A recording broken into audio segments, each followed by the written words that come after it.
Hi guys, this is Tia, also known as Tots5678. Today I wanted to come and give you some updates and also show you guys my hair since I've done a henna gloss treatment. So let's start with the henna gloss. As you may or may not be able to tell, I do have a little bit of a red tint to my hair. Which I love. I love the richness that it gave me in color. And then I loved how my hair actually feels thicker and stronger since I did the henna gloss treatment. So I really enjoyed not only the process but enjoyed the results that I got from the henna. You can see more details and pictures. I did the whole process and was very thorough in showing you my hair after, before, also putting in pictures from side by side to show you befores and after of doing the henna treatment, telling you where I made mistakes, what I would do differently, and then also telling you what I felt like was great benefits from doing the henna gloss treatment on my hair. So visit my blog, www.memygirlsandournaturalcurls.wordpress.com, to get more of those details. I did do a synchronization of pictures to show you my process and tell you what I did to get it all done. Anywho, let's move on. I wanted to show you my hair. Today I'm wearing a twist out on my hair. So you can see, yes, I still have some shrinkage, but of course you guys know I don't really mind the shrinkage. I just live with it and it's part, and I actually love the shrinkage because it gives my hair volume. So would I love it to hang lower? Yes, but I'm fine either way it goes, honestly. So I'll show you the back of my hair.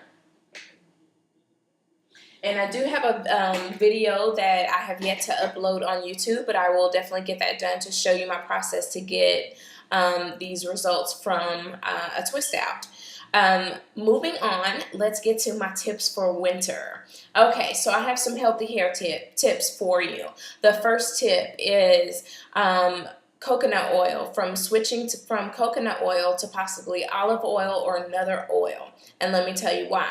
As you know, I have been, with my wash and goes, I always start out with, or have been for the summer, starting out with coconut oil on my wet hair. Then I add my conditioners in to use coconut oil and conditioner for my wash and go. I did this during the summer to add moisture to my hair, and I promise you it did wonders for my hair. I loved it.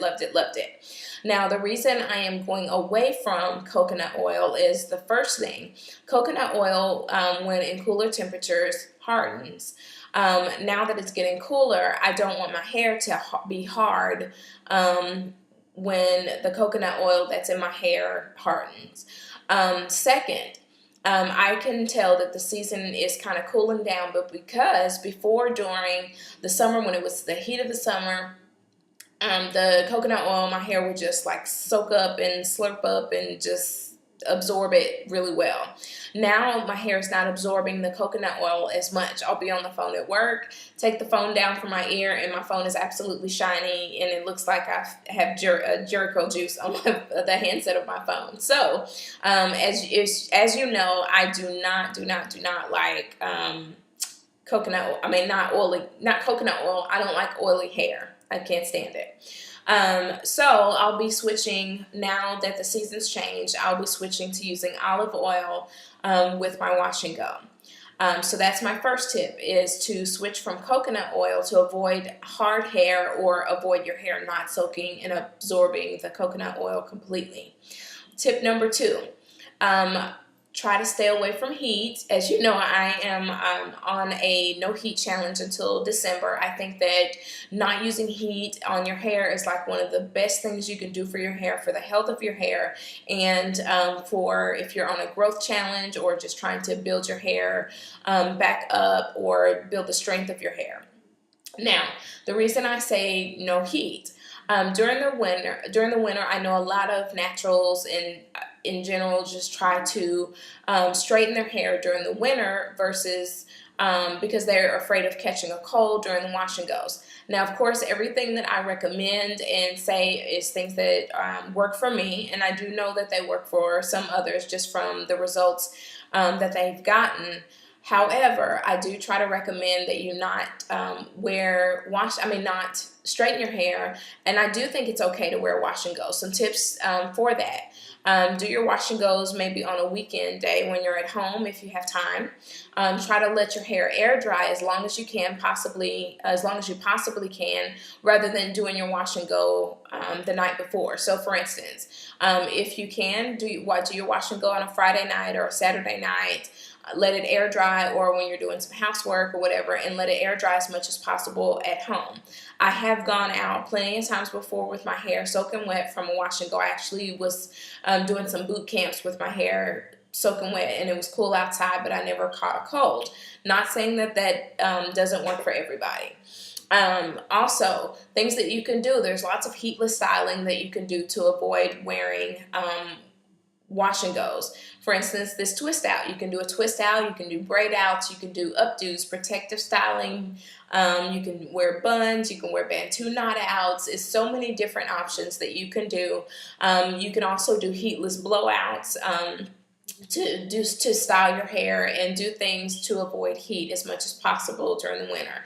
You all know I am a try to avoid heat as much possible person, advocate, so I'm pretty strong on that.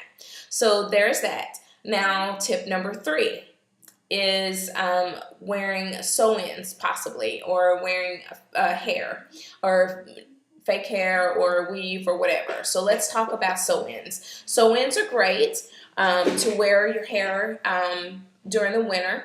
If you have your hair braided underneath, of course, and then the sew-ins. I would just highly recommend deep conditioning your hair as often as possible overnight if you can, allowing the sew-ins to come out and allow your hair to breathe, have some time to breathe, because your hair needs to breathe for the health of it, to allow it to be strong and healthy and everything.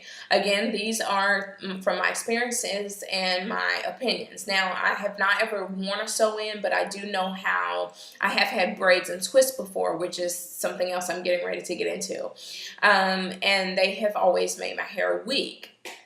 So if you do wear sew-ins, try to avoid the net. The net, especially during the winter time, can be harsh on your hair because your hair is drier on average. Your hair can be drier during the winter time, especially when you're wearing a sew-in or hair on top of your natural hair, meaning your scalp and your hair is not really getting to breathe because that hair is under there, which the texture of the net can cause your hair to break. So you want to be careful to avoid that. Now let's talk about twists and braids. This is across the board, no matter whether it's winter or summer. I have seen a pattern, and I have experienced this myself. Whenever you wear twists or braids, that all of that hair is weighing on your hair, especially around the edges. Usually the average person, the edges in the back, the nape of your hair is the weakest parts of your hair. Most times that all of that hair weighing down your hair can be very damaging. It can make it very thin and cause your edges to break off. Not only that, for the remainder of your hair never gets to breathe. It's trapped under all of that synthetic or whatever type of hair, whether you're using human hair, it's trapped under the fake hair, and your hair never gets to breathe. So some people do it for growth, some people do it for convenience, and I know that it's very convenient and very easy, but to me, if you're doing it for growth, you're defeating the purpose, because by the time you wear the twist and the braids in your hair for such a long time, maybe let's say you go a month, 2 to 3 months, by the time you take it out, now you're having to trim your ends because they're brittle and because they did not get to breathe or get proper moisture. Then it makes your hair very thin, or it thins your hair out, and then you're having a lot of shedding hair. Not only that, your hair is easily to break because it has not breathed and it's gotten very thin. So for those reasons, by the time you either trim your ends or have starting to style your hair, then it's more susceptible to breakage, and now your hair is just basically back at the point where the amount that you grew, you're now either breaking off or having to trim off. So if you can at all, avoid twists and braids, and then perhaps just do sew-ins instead. My last winter tip is to do hot oil treatments with olive oil. Olive oil is my favorite oil to use during the winter, and that is whether it's on my skin or in my hair. Olive oil is very moisturizing to your hair, very moisturizing to your skin, and it's not overbearing. It's not a very heavy oil, which I love. I use it on my skin. I know that I notice a difference in my skin, and this goes for my scalp as well. I get drier scalp during the winter, and then I get drier skin during the winter. So one thing I do is when I'm getting out of the shower, I put it all over my body. I put like a little dab, very little dab will works wonders for my face. I put that on my face in the morning and in the evening to avoid dry skin on my face. And excuse me, I'm sorry. So olive oil works great as a hot oil treatment. So if you are like me and love coconut oil, you can add the coconut oil. I know that I've told you to stay away, but one thing that you can do is 1 part to 3 parts olive oil. So you can do that as a leave-in for your hair. Doing that mixture. So I possibly will be doing that because I love coconut oil. So I can add that to my olive oil to avoid some of the, avoid some of the overbearingness of the coconut oil and allow the olive oil to outweigh the amount of coconut oil that I have, therefore it won't harden.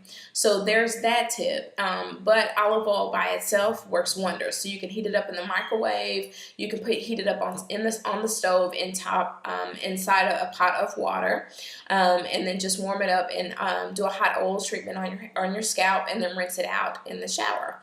So those are my healthy hair winter tips and healthy skin winter tips. I do hope that you will take them under advisement and let me know how they work for you. Of course, this is what works for me. So it may not work for everybody else. Not everyone will have the same reaction or results. But I do think that these are some really, really, really good tips. And I have shared them with others, and they found that it has made a great change for them. So I do hope that this video was very helpful for you and makes a lot of sense. If you have any questions for me, please leave them in the comment section. If you have any video requests, please also put that in the comment section, and I'll be sure to get those out. Anywho, I do want to say thank you to all of my existing subscribers. Thank you guys for staying subscribed to my channel, watching my videos, recommending my channel and my videos, and trying some of the tips that I give and even the tutorials. I will be coming soon with some more information about the Curly Girl method. And how my experience with it and how it has really tremendously helped my hair, and giving some tips on the Curly Girl method. And then also I plan on doing a video with some more styling options, especially for the winter. So definitely stay tuned for those. If you have not already done so, I invite you to subscribe to my channel. Just hit the subscribe button right now and watch more of my videos. I have a good array of videos doing whether it be tutorials on hair, makeup, mostly hair, because that is my passion. So I definitely would love for you guys to subscribe and continue to watch my videos. Follow me on Instagram at tots_5678. Again, that's TOTS_5678. Follow my new Facebook page. I have a new Facebook page, which is TIA-tots5678. So follow me on Facebook. And also follow my blog. I give a lot of detailed information on my blog and post pictures and videos and everything else on there. So that address is www.memygirlsandournaturalcurls.wordpress.com. Until next time, I will see you guys very soon, and I'll talk to you later. All right, bye.